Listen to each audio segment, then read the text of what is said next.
Hi everyone, मेरा नाम देवाशीष मलिक है। मैं उड़ीसा से हूँ। मेरा बीएससी अभियन ऑटोनोमस कॉलेज जाजपुर रोड से हुआ है। और मैं 223 में जेस्ट दिया था, उसमें मेरा रैंक 186 आया था।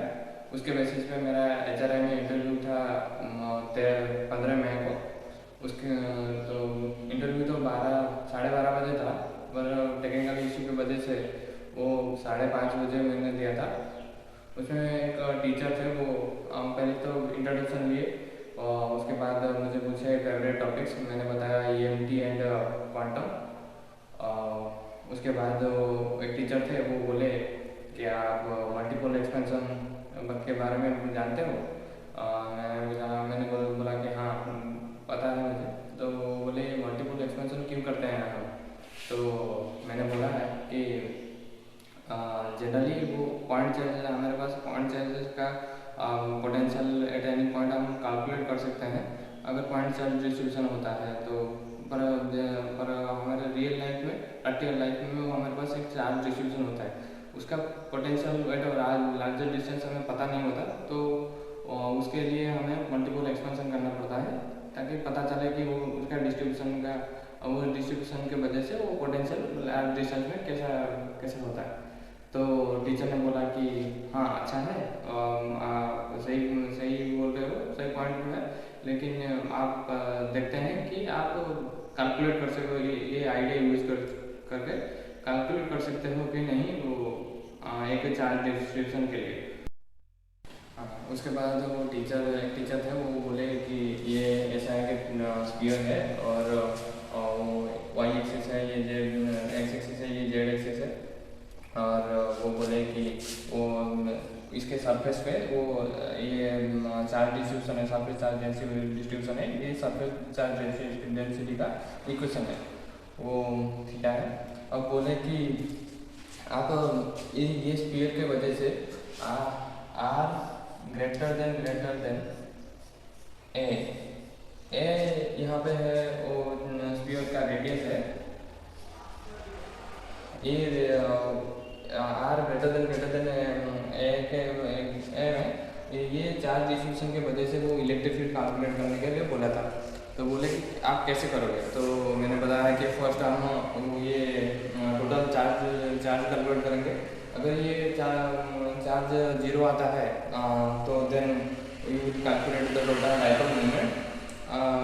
ऐसे करके अगर जो डाइपोल मोमेंट भी 0 आता है तो हम क्वाड्रेपोल मोमेंट कैलकुलेट करेंगे। तो ऐसा करके जब भी कोई टर्म नॉट इक्वल टू 0 आता है तो हम क्या करेंगे ना, वो कैलकुलेशन बंद कर देंगे, क्योंकि बाकी सारे टर्म्स नेक्स्ट टू जो नॉन जीरो टर्म आया है वो सब नेग्लिजिबल हो जाएंगे। तो इसीलिए हम बोले कि ये जब तक वो फर्स्ट हम monopole total charge monopole calculate करेंगे, उसके बाद वो टोटल डाइपोल कैलकुलेट करेंगे। तो देखते हैं वो कौन सा नॉन जीरो आता है, तो देखेंगे कोई नॉन जीरो आता है कि नहीं। उसके बाद वो बोले कि फर्स्ट मोनोपोल कितना है होगा तो वो तब बताओ। तो हमने बोला कि वो 0 होगा यहाँ पे। अब वो बोले क्यों, कि मैंने बोला क्योंकि ये कॉस का थीटा का एक थीटा इक्वल टू थीटा, ये sigma equal to sigma naught हो जाएगा जब थीटा इक्वल 0 होगा। तो तभी अगर sigma equal to minus sigma naught हो जाएगा जब थीटा इक्वल पाई हो जाएगा। और इसी तरह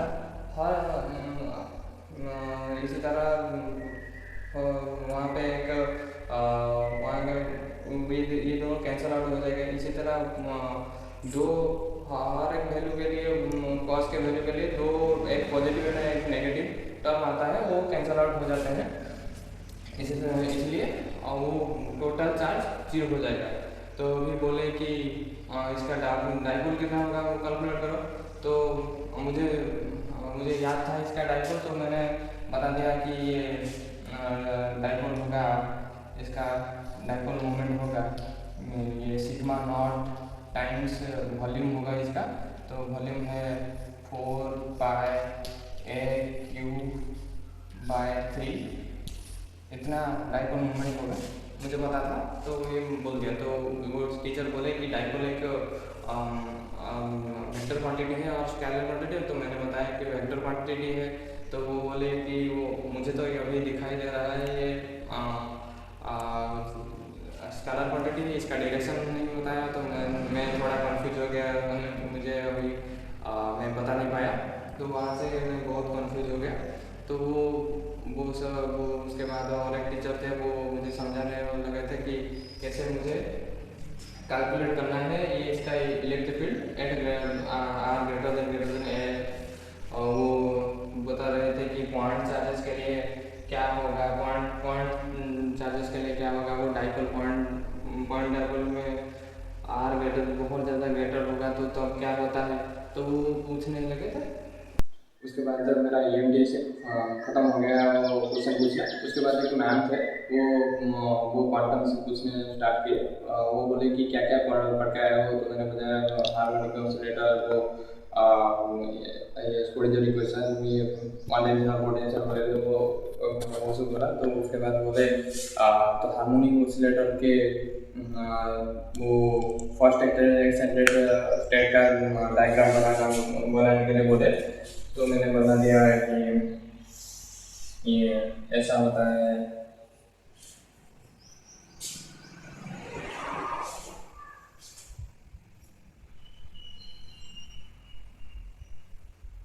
ऐसा होता है। तो उसके बाद मैम बोले कि वो ग्राउंड स्टेट का वेव फंक्शन का ग्राफ बताओ, तो मैंने बताया कि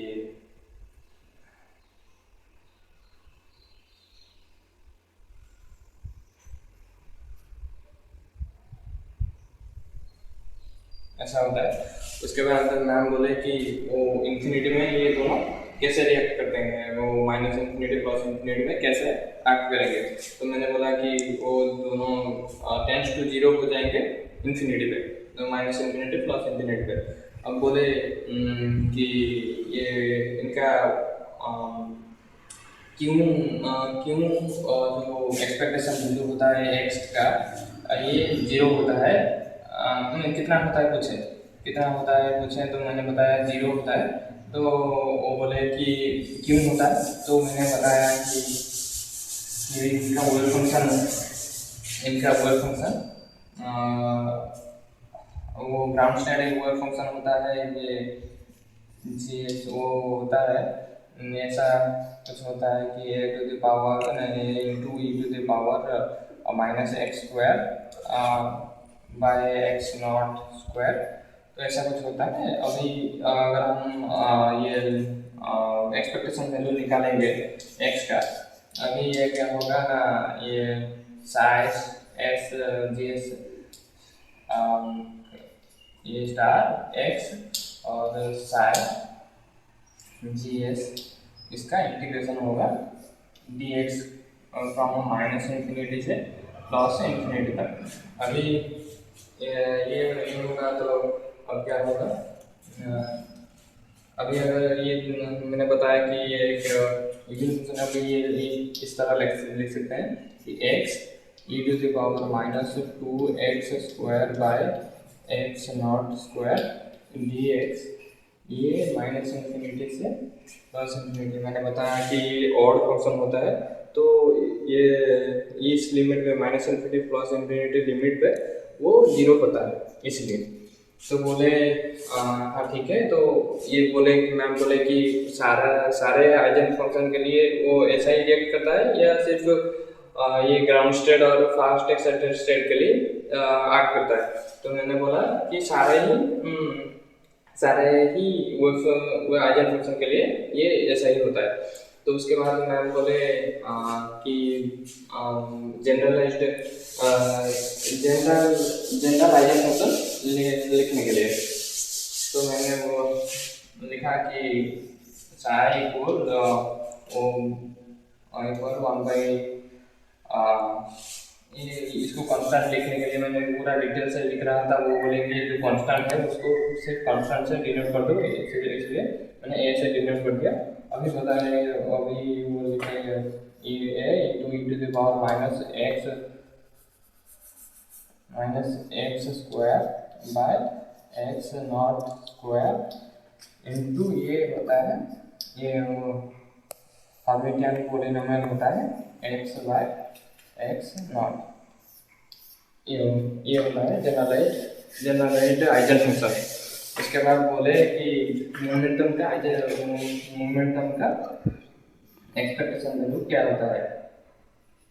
मोमेंटम मैंने बोला कि 0 होता है, तो बोले क्यों होता है, तो मैंने बोला कि मैम उसे प्रूव करना है, तो बोले कि हाँ प्रूव करना है। तो मैंने बोला कि मुझे हर्मिटियन ऑपरेटर का डेरिवेटिव अभी नहीं कर पाऊंगा, तो मैं फर्स्ट एक्सटेंडेड स्टेट और ग्राउंड स्टेट को यूज करके ये डेरिवेशन कर सकता हूँ।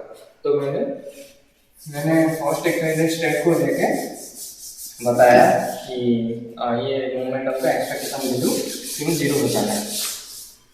तो मैंने बताया कि मोमेंटम को हम रिप्रेजेंट करते हैं माइनस आयोटा एक्स का डेल बाय डेल एक्स से। तो अगर हम इसका एक्सपेक्टेशन वैल्यू निकालेंगे फर्स्ट एक्सपेक्टेड स्टेट में, तो ऐसा होगा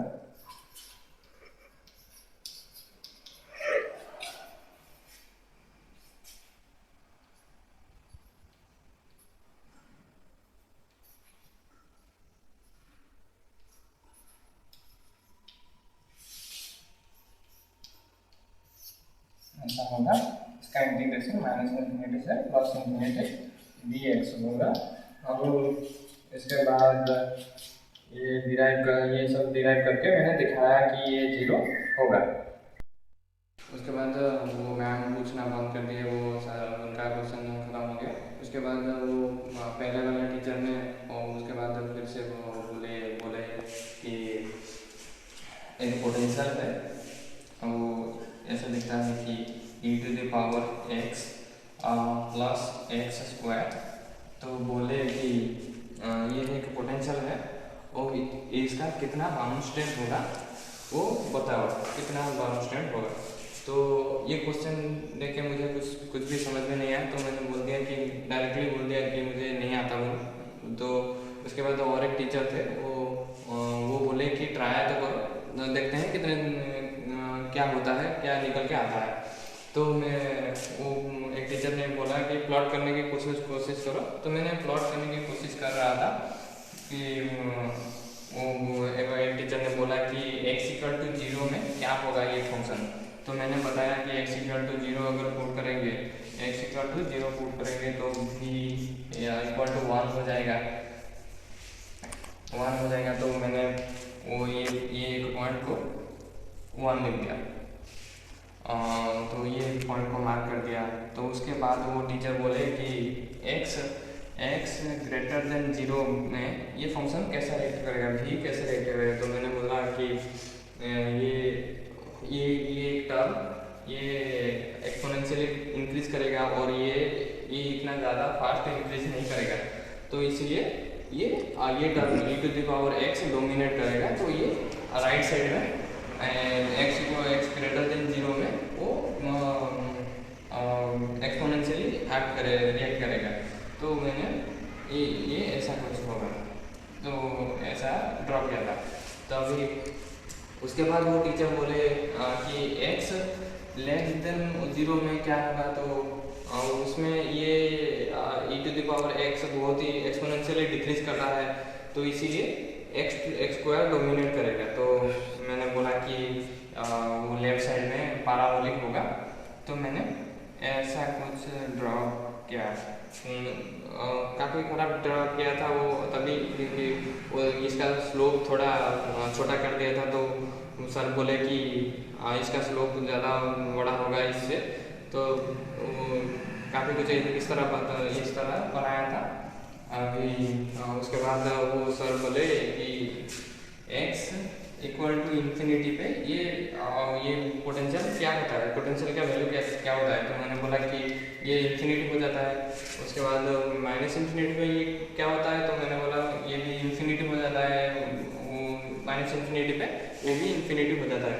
तो बोले कि अब बताओ कि इसका बाउंड स्टेट कितना होगा। तो मैंने बोला कि इसका सारा ही बाउंड स्टेट होगा, वो कोई और स्कैटरिंग स्टेट होगा ही नहीं कि फ्री कोई और स्टेट होगा नहीं, सारा का सारा बाउंड स्टेट होगा।